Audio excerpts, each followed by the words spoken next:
مسجد نبوی کا صحن تھا اور ایک شخص کونے میں بیٹھ کے دعا مانگ رہا ہے. ذرا اس کے دعا کے لفظ سنیے. اللہم انی اسألک بانک انت اللہ. اے اللہ میں تجھ سے اس لیے مانگتا ہوں کہ تو میرا اللہ جو ہے.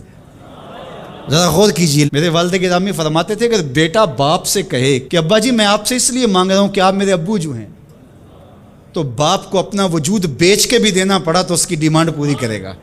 جو اس نے لفظ ہی ایسا کہہ دیا کہ ابو میں آپ سے اس لیے مانگ رہا ہوں کہ آپ میرے ابو جو ہیں، تو میں نے آپ سے ہی مانگنا ہے. تو بندہ کیا کہہ رہا ہے؟ اللہم انی اسألک بانک انت اللہ. اللہ میں تجھ سے اس لیے مانگ رہا ہوں کہ تو میرا اللہ جو ہے. لا الہ الا انت، تیرے علاوہ کوئی ہے بھی تو نہیں.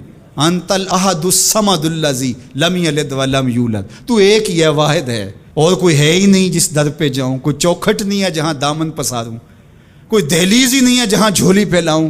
تو بے نیاز ہے اور تجھے نہ کسی نے جنم دیا اور نہ تو نے کسی کو جنم دیا.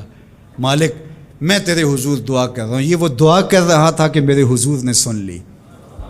تو ایک صحابی کو فرمایا کہ یہ جو دعا کر رہا اب جو مانگے گا اللہ عطا کرے گا. اس نے مانگا ہی اس ڈھب سے ہے، اس ڈھب سے ہے.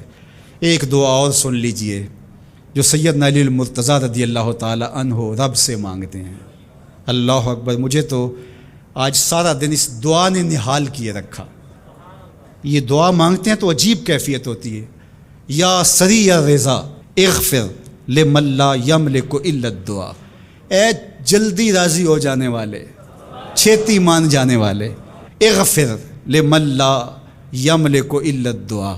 اسے معاف کر دے جس کے پاس دعا کے علاوہ سہارا ہی کوئی نہیں، جس کے پاس دعا کے علاوہ کچھ ہے ہی نہیں جو پیش کر سکے. التجا ہی کر سکتا ہے، ترلا ہی کر سکتا ہے، منت ہی کر سکتا ہے.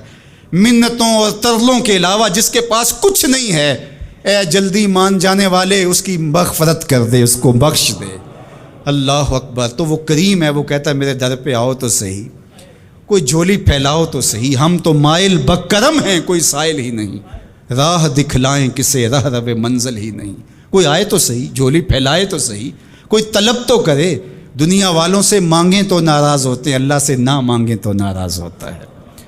اللہ کہتا ہے مجھ سے نہ مانگو گے تو پھر کس در پہ جاؤ گے؟ قل ما یعبؤ بکم ربی لولا دعاؤکم. اگر تم نہیں مانگو گے تو پھر وہ بھی پرواہ نہیں کرے گا. تم مانگتے رہو گے، جھولی پھیلاتے رہو گے، وہ اپنی رحمتیں تمہارے دامن میں ڈالتا رہے گا. اس کے خزانوں میں کوئی کمی نہیں آتی. ہر بندے کو اس کی ڈیمانڈ کے مطابق، چاہت کے مطابق، طلب کے مطابق، آرزو اور تمنا کے مطابق دے دے. اس کے خزانوں میں پھر بھی کوئی کمی نہیں آتی. تو اسی سے مانگیں.